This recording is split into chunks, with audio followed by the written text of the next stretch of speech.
What up and welcome. This is the Golden Era podcast. We're talking NBA playoffs. First round of the 2034 NBA playoffs are in the books. 8 teams out, 8 teams on, conference semis on deck. What happened? Let's start in the Western Conference. Golden State beats Portland in 5 games. They do that without Deontay Dixon, sprained MCL. We'll dive into that here in a second. The Lakers, they beat the Thunder in 6 games. The Suns and the Jazz go to 7. Phoenix outlasts Utah, who lost Jacob Kuksix, their former All-Star point guard, in Game 2. And the Kings rally back from a 3-2 deficit to avoid the upset to 7th-seeded Minnesota. The Eastern Conference is where the drama resided. Indiana beats Brooklyn. They become the 4th 8 seed in the last 5 years to knock off a number 1 seed. They win that one in 6 games. CJ McCoy back healthy for the Pacers. The Bulls rally from down 3-1 to Ja Morant and the Heat. Javon Stokes, the arrival is upon us. They win that in 7. The Bucks take care of a Raptors team, again, missing some pieces. Terrence Clark was out for that one. They win in 6. And the Magic beat the Celtics. They sweep them.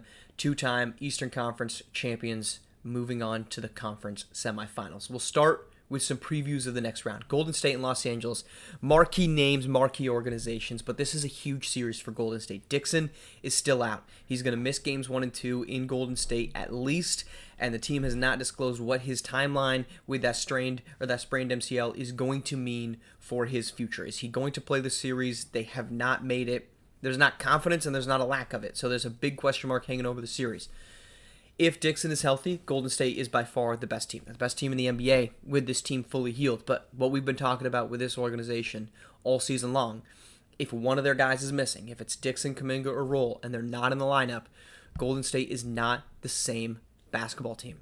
They've found some depth. Yes, some of their depth pieces have been nice finds, right? Aaron Triano, Branko Todorovic, rookie Jalen House, inside with Aiden Lucas. Yeah, they found some depth. They found some good pieces. But this team is not the same basketball team. And so if he's not healthy, it's a big opportunity for the Los Angeles Lakers to make a serious mark on the next round and this future of the organization. It's going to be a big series for D'Angelo Ion. We've talked about him quite extensively. What can he do for this team? He's going to need to step up.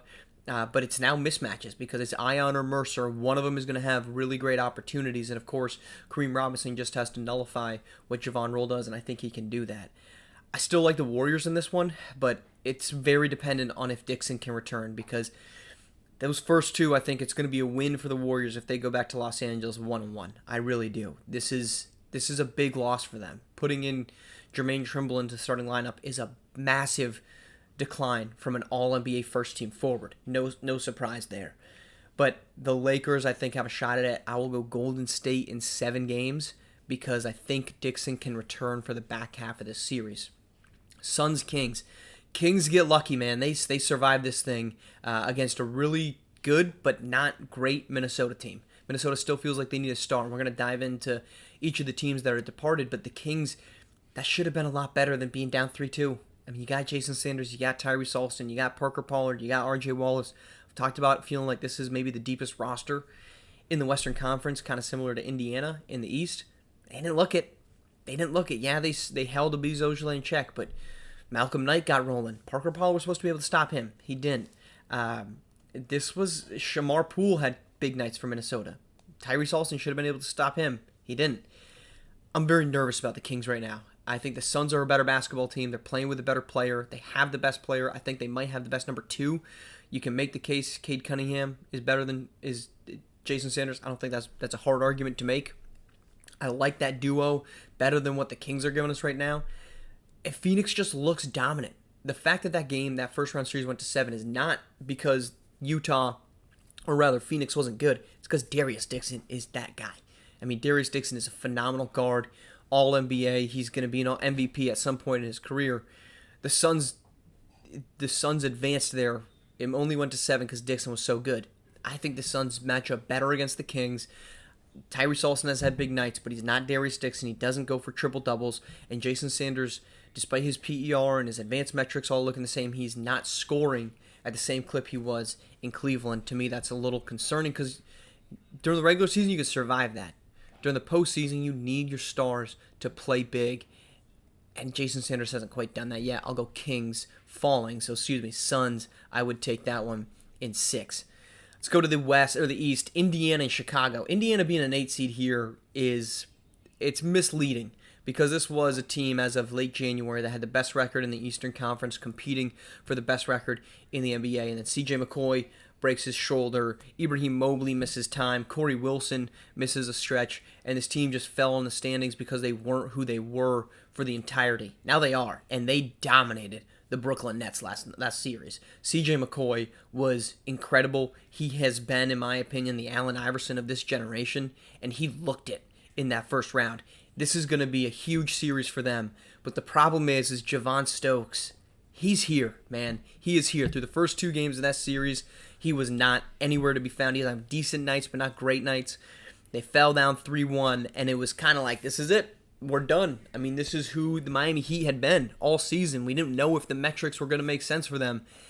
And suddenly they didn't because Javon Stokes went absolutely nuclear in that series. I mean, he just started doing the things that you wouldn't expect a third-year guy to do. Game 4, they lose that one. So you look at games 5 through 7. He has 40 in Game 5, a 116-109 win. He has 54 in Game 6, and then he has 46 in Game 7. He just turned it on. I mean, he had a huge night every single time they called on him down the stretch. This was what this profile as an opportunity for, and the Bulls are doing that. This is going to be a tough series, though, for Chicago, but I think it's a great matchup for them because C.J. McCoy at the point guard position is not a great defender. Now, you're probably going to see Nico Harrington matched up against Stokes, but I like Chicago's chances in this one. I'm going Bulls in 7, and the Bucks and the Magic are our last one.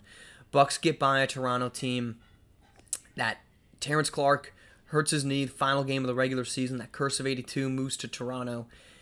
Jalen Justice was great, man. Jalen Justice had huge nights in this series. He had 52 in Game 3. That was a 108-94 win. He has 50, 15, and 14 in Game 4.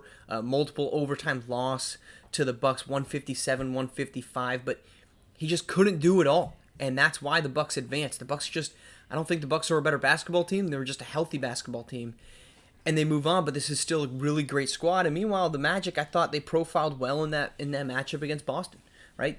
You didn't have good guard defenders against Orlando, against Trey Hunter and Jalen Green. That's going to change because now you got Dwayne Qualls out there. You can put Marcus Young Jr. on one of them. Luka Doncic might not be an elite guard defender, but he's not terrible. I think this matchup favors the Bucks. I'm going to go Bucks in 7. So what I would expect to see here is Bucks, Bulls, Warriors, and Suns. We would get our 3rd straight Warriors-Suns Western Conference Finals. That would be popcorn ready. Let's chat about it. I would look forward to that one. Now, to our departures. I always like to kind of take a time and think about what does this mean for each squad? What does the loss mean? What do we learn about each first-round loss? And we can start in the Western Conference where I think we've learned that Savion White is out the door. And that's the big question. They go down in 5. This was clearly a team in Portland that didn't have a lot of ancillary pieces next to Savion White, and it showed. I mean, he just did not play all that great. He had perfectly fine nights. It wasn't that he was bad, but the pieces behind him just aren't there. And if I'm Savion White, I'm 29, 30 years old, I'm looking around, and I'm seeing the other guys in my class, most notably Javon Roll, advance. Brighton Reed, he gets knocked in the first round as well. And if I'm Savion White, I'm saying, what am I doing here?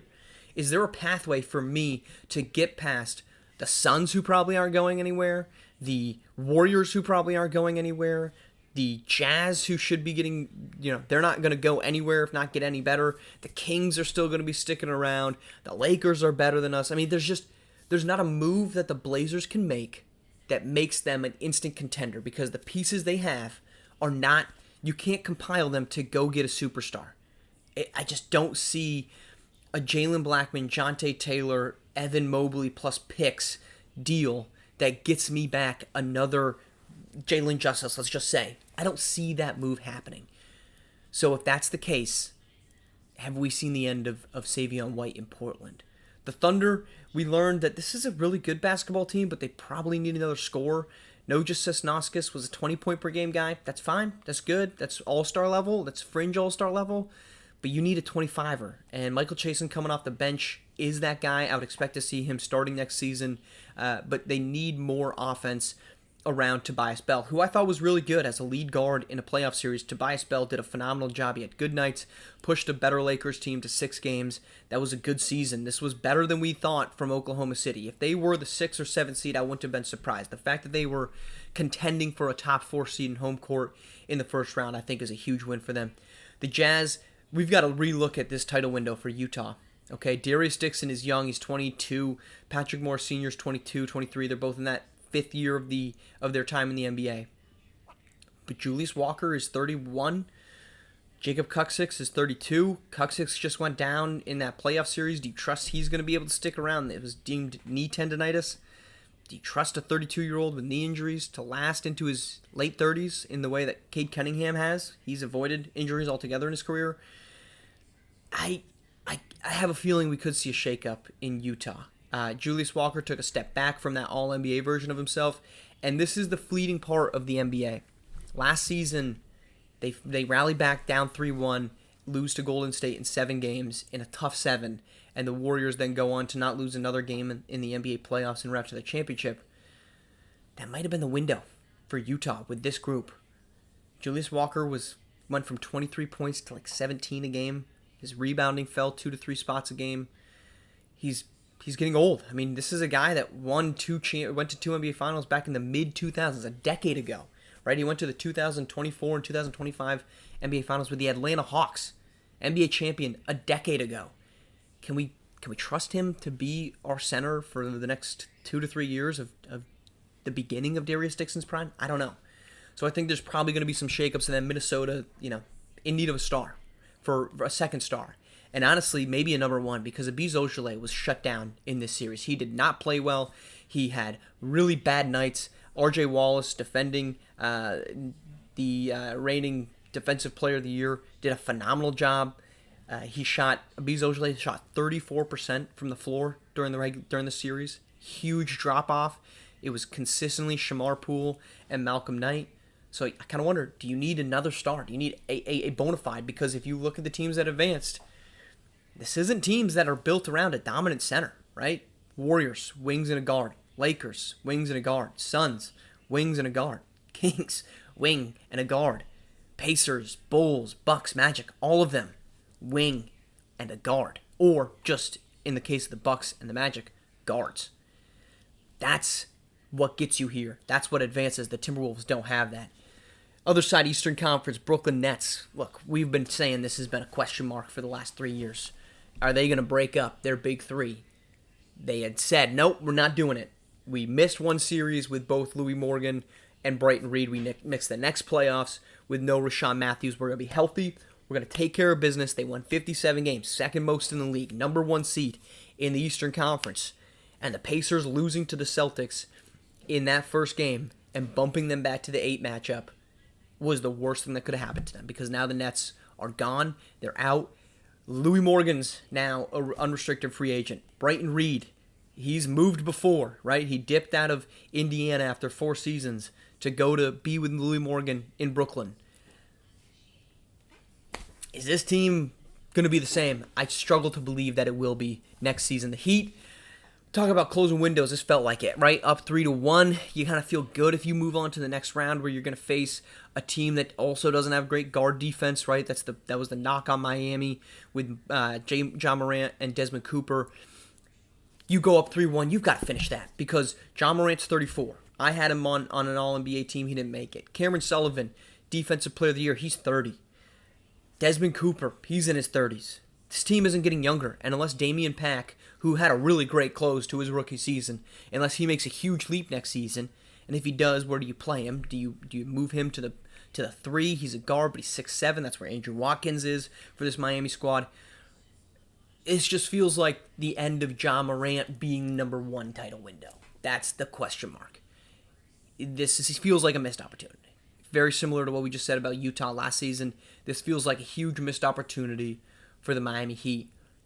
I don't anticipate a wholesale change to this roster. Get some depth. They probably are shooting themselves for, are kicking themselves for trading away Corey Flynn last season to Orlando. He's now the 6th man of the year. But this is a team that kind of feels like they might have missed out on a chance.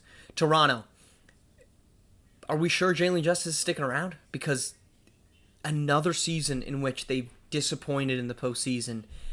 You go back to the 2030 Eastern Conference Finals. They had just won.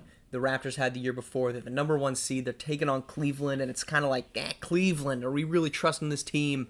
The Cavs, we haven't heard of them. We've heard of them, but they hadn't really been a great team. And they shock the Raptors, and we have not seen Toronto play the same. That just feels like this pivotal moment in a sliding door for Toronto. Jalen Justice is incredible. He was deservedly so the MVP. But can you trust Terrence Clarke to be healthy in his 30s? Shane Ruffin is not an all-star anymore. Ezekiel Morrow, even when he's on the floor this season, didn't look all-NBA like he had in years past. And now Jalen Justice has 1 year left on his deal. I don't see Toronto making a deal to trade him. I mean, because your options are, let's say Jalen Justice says, I want a deal. I want to be traded. You take we're just going to ride this out, see what happens for 1 year. We know we'll have you for a year, and if you leave after that, so be it. But this kind of feels like the clock is ticking on this roster. Not to mention Ezekiel Morrow, an unrestricted free agent this summer. If he finds a suitor elsewhere, there's going to be some. The NBA finds them. Who they are right now, I don't know, but the NBA always finds them. There's going to be somebody that wants Ezekiel Morrow on their roster. It's going to be interesting if he tests the water and ends up walking out the door of Toronto. And lastly, Boston. This was a bad matchup for the Celtics. This was a really bad matchup for the Celtics. Their guards are... Latrell Appling is a terrible defender. Tyrese Halliburton is fine, but he's in his 30s. He's not elite. Tyrell Kemp, not elite. Javon Shumpert's good, but when he's your backup point guard, he's not really... Javon Shumpert's a great defender, but as your backup point guard, he doesn't really get a lot of opportunities. So this team is hyper-reliant on Amari Swift, who is phenomenal, and Xavier Carter, who was good. Elton Dawkins, I thought, at the 5 for Orlando, played pretty well in that series. You've got to find a way to make this guard rotation better, and I think it's a fact that Latrell Appling is not, and we saw this when he was with the Magic. He's not the starting point guard on a championship team. He's really good. He's a great scorer, but he cannot be the number 1 guard. You need somebody else, right? Like, perfect world, and this mathematically might not be able to happen, but let's say Savion White ended up on that roster, and your 1 through 3 was some combination, or 1 through 4 was Savion White next to Latrell Appling. Okay, you feel pretty good about that.